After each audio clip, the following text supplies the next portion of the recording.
memperkenalkan adik-adik panel pada hari ini. Jika saya untuk mengupas tentang tajuk forum yang kita akan bincangkan pada hari ini.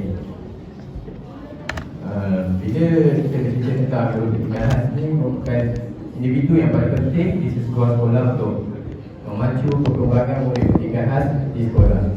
Mungkin ada di masyarakat luar sana tidak mengetahui tugasan guru pernikahan. Mungkin mereka berkata menjadi guru pernikahan ini sebenarnya adalah perkara yang mudah.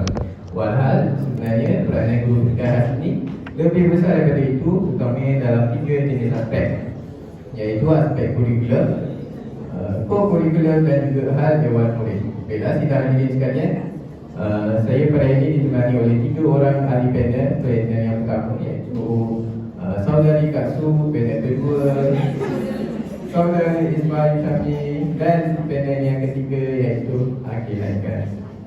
Baik, tanpa membuangkan masa, saya ingin menunjukkan soalan pertama saya kepada ahli panel yang pertama. Soalannya adalah, apakah sebenarnya peranan guru pernikahan sini dalam aspek kurikulum? Okey, baiklah. Terima kasih saudara moderator, saudara Rizwan di atas soalan yang diajukan. Okey, sidang hadirin dan elemen yang dihormati. Okey, apakah sebenarnya peranan seorang guru dalam aspek kurikulum ini? Jadi, salah satu peranan guru dalam aspek kurikulum adalah dalam penyediaan rancangan pengajaran tahunan, iaitu RPT. Jadi kita memang sebagai guru, kita takkan boleh lari daripada penyediaan rancangan ni. Sebab daripada rancangan yang dihasilkan ini, guru boleh tumpu kepada objektif untuk pastikan murid mencapai dalam jangka masa yang telah ditetapkan. Jadi dalam penyediaan RPT, guru kena menilai kurikulum dengan memahami sepenuhnya kurikulum yang ditetapkan oleh KPM. Dan pada masa yang sama, guru juga dalam penyediaan RPT tu kena menentukan unit pengajaran atau topik dan mengatur silibus yang akan diajar sepanjang tahun lah, berdasarkan kurikulum dan keperluan murid itu sendiri. Dan apabila RPT ini tersedia, barulah guru dapat menyediakan rancangan pengajaran harian, iaitu RPH. Okey, kita masuk kepada peranan yang kedua, iaitu RPH. Penyediaan RPH itu sendiri, guru dalam penyediaan RPH perlu tetapkan tujuan pembelajaran yang jelas untuk sesi pengajaran tu, dan sebab ia boleh membolehkan guru untuk merancang aktiviti atau kaedah pengajaran yang sesuai dengan keupayaan murid. Dan seterusnya, daripada rancangan aktiviti tu, guru dapat menyiapkan bahan bantu mengajar untuk sesi pengajaran tu. Okey, terus masuk ke peranan yang ketiga, dia saling berkait daripada penyediaan RPH kepada menyediakan alat dan bahan bantu mengajar, iaitu ABM dan DBM. Di mana kita pun tahu terdapat pelbagai jenis golongan MBK iaitu autism, disleksia dan cerebral palsy lah kan.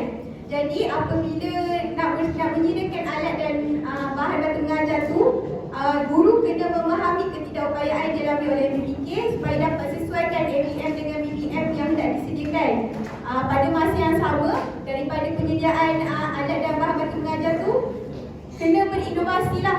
Guru kena berinovasi dalam penyediaan BBM itu sendiri dengan menggunakan aplikasi perisian pendidikan seperti Wordwall, Quizzes dan Kahoot. Jadi kita kena tahulah penting guru memainkan peranan yang signifikan dalam membantu murid untuk memahami dan menguasai konsep-konsep pembelajaran yang ada. Terima kasih.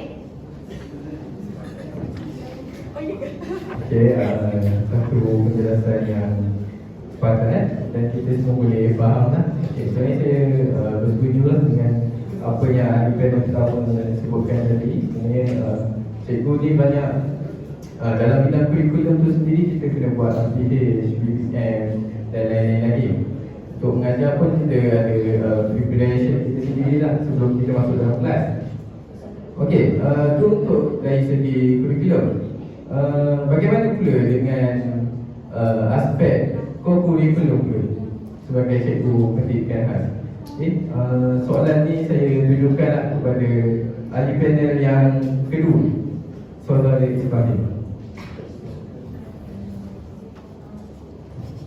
Okey, terima kasih saya ucapkan kepada saudara moderator atas soalan yang cukup menarik yang telah diajukan kepada saya.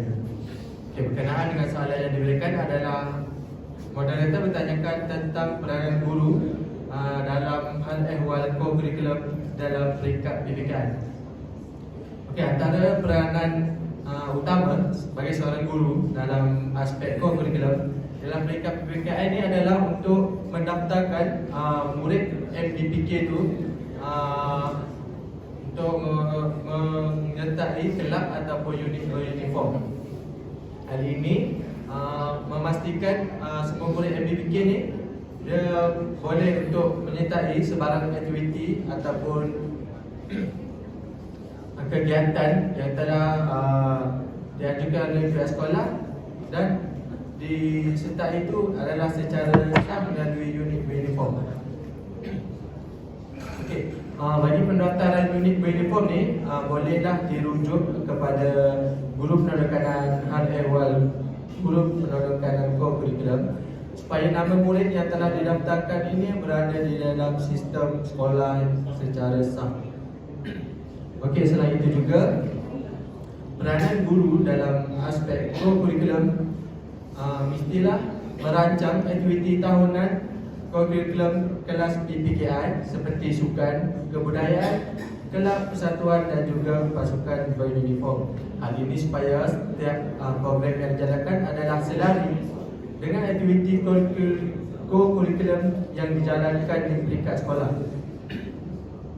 Okey, bagi aktiviti core curriculum peringkat PPKI, guru perlu berperanan untuk menyediakan segala dokumen, kertas kerja, alamat surat menyurat bagi permohonan mendapatkan kebenaran melaksanakan setiap aktiviti core curriculum di peringkat PPKI. Guru juga berperanan dalam memastikan segala aktiviti core curriculum yang disertai oleh MPK itu direkod sama ada di peringkat sekolah, daerah maupun di peringkat negeri. Seterusnya adalah guru perlu berperanan dalam memantau perjalanan setiap aktiviti kurikulum PPKI supaya setiap aktiviti yang dijalankan mampu untuk dilaksanakan dengan lancar dan selamat oleh setiap murid MPK. Sekiranya berlaku sebarang kerosakan atau kecacatan alat yang melibatkan ketidakfungsian alat tersebut, hendaklah mengambil peranan dalam mencadangkan peralatan dan kemudahan-kemudahan yang patut dibeli dan diperbaiki pulih supaya dapat digunakan oleh MPK secara selamat dan berkesan. Okay. Akhir kata daripada saya ingin menegaskan kepada semua guru tentang guru perlulah komited dalam menjalankan peranan masing-masing terhadap murid berkeperluan pendidikan khas dalam sebarang aktiviti kurikulum. Hal ini kerana murid MPK mempunyai hak untuk terlibat sama dalam aktiviti ini meskipun mereka mempunyai sebarang kekurangan dari murid biasa. Oleh itu, guru janganlah mengambil sikap sambil lewa terhadap pelibatan murid berkeperluan khas dalam aktiviti kurikulum sama ada di peringkat sekolah, daerah, negeri maupun di peringkat kebangsaan. Itu saja penjelasan daripada saya berkenaan dengan peranan guru dalam hal ehwal kurikulum. Saya serahkan kembali kepada moderator. Jadi, terima kasih kepada ahli pengajar yang kedua atas penjelasan yang pandai yang baik tadi. Jadi, saya sebenarnya bersetuju lah kalau bahagian kurikulum ni di mana cikgu pendidikan khas ni merupakan individu yang pertama lah kalau dalam aspek kurikulum untuk mencukil bakat murid pendidikan khas. Okay. Soalan saya yang seterusnya ditujukan kepada ahli panel yang ketiga. Bagaimana pula peranan guru pendidikan khas ni dalam aspek hal ehwal murid? Sebab kita tahu yang budak pendidikan khas ni mempunyai masalah tingkah laku terutamanya. Okay. Mohon penjelasan ahli panel ketiga.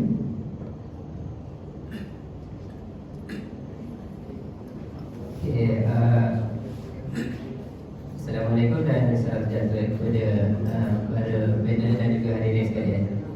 Terima kasih saya ucapkan kepada saudara moderator atas soalan yang diberikan kepada saya.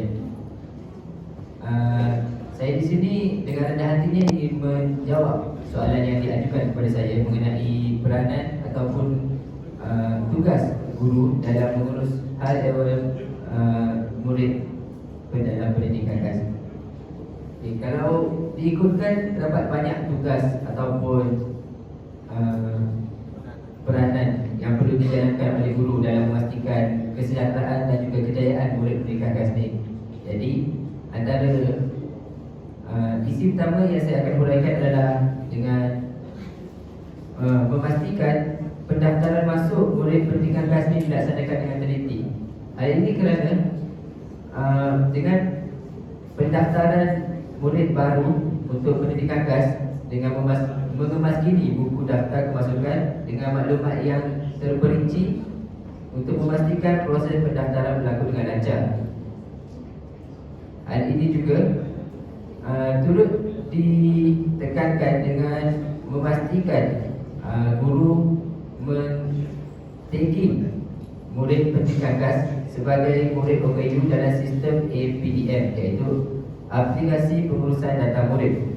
Perkara ini penting untuk menyediakan sokongan dan juga khidmat yang diperlukan oleh murid-murid. Sebagaimana yang kita tahu, murid berkumpulan pendidikan KAS ini mendapat banyak sokongan dan bantuan, sebagai contoh susu, allowance dan juga sebagainya, bantuan-bantuan alat untuk membantu mereka untuk belajar.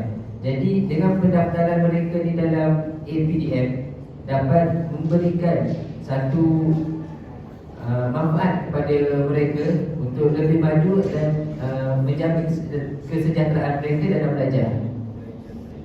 Okey, untuk poin yang seterusnya, guru juga memainkan peranan dalam memaklumkan kepada penolong kanan pendidikan KAS tentang status murid. Status murid ini saya jelaskan mengenai makluman murid sekiranya murid ingin masuk di sekolah menengah ataupun ingin berhenti sekolah. Hal ini kerana guru pendidikan KAS ni adalah insan yang paling rapat dengan murid pendidikan KAS. Jadi sewajarnya guru mengetahui perasaan ataupun kepribadian murid-murid yang berada di kelas.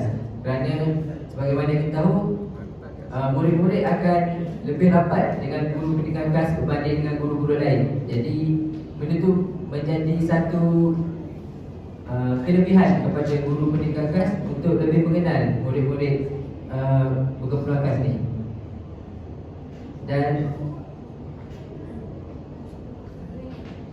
Dan poin terakhir saya adalah dengan guru pendidikan KAS ni perlu sedar akan kepentingan menjaga hubungan dengan komuniti, iaitu masyarakat dan juga ibu bapa, terutamanya ibu bapa murid berkumpulan KAS ni. Kerana dengan hubungan baik inilah guru pendidikan KAS ni dapat tahu sedikit sebanyak mengenai latar belakang murid tersebut, mengenai apa yang dia suka, apa yang dia tak boleh. Jadi dia lebih memudahkan dengan berlakunya komunikasi yang berterusan dan berkesan. Jadi dengan kesimpulan, tugas guru dalam mengurus hal ehwal murid pendidikan KAS ni adalah sangat penting untuk dan memerlukan komitmen yang tinggi. Dengan menjalankan tugas ini dengan cermat dan berkesan, kita dapat membantu mencipta persekitaran yang lebih inklusif dan membantu murid-murid pendidikan KAS mencapai potensi penuh mereka. Itu saja jawapan saya untuk soalan daripada saudara moderator. Saya kembalikan kepada terima kasih kepada saudara Akil Aikal atas perkongsian tersebut. Apa yang saya dapat simpulkan forum kita kali ini adalah selain peranan guru pendidikan KAS ni menjadi peranan yang pelbagai dari segi kurikulum, co-kurikulum dan hal ehwal murid. Oleh itu kita sebagai guru pendidikan kena bersedia daripada fizikal dan mental untuk menghadapi cabaran tersebut. Jadi saya mewakili semua ahli panel mengucapkan setinggi-tinggi terima kasih kepada semua hadirin yang sudi hadir dan menyaksikan forum kita kali ini. Lantaran keterbatasan waktu, saya mohon mengakhiri bicara ini dan selanjutnya mengundurkan diri. Sekian, terima kasih.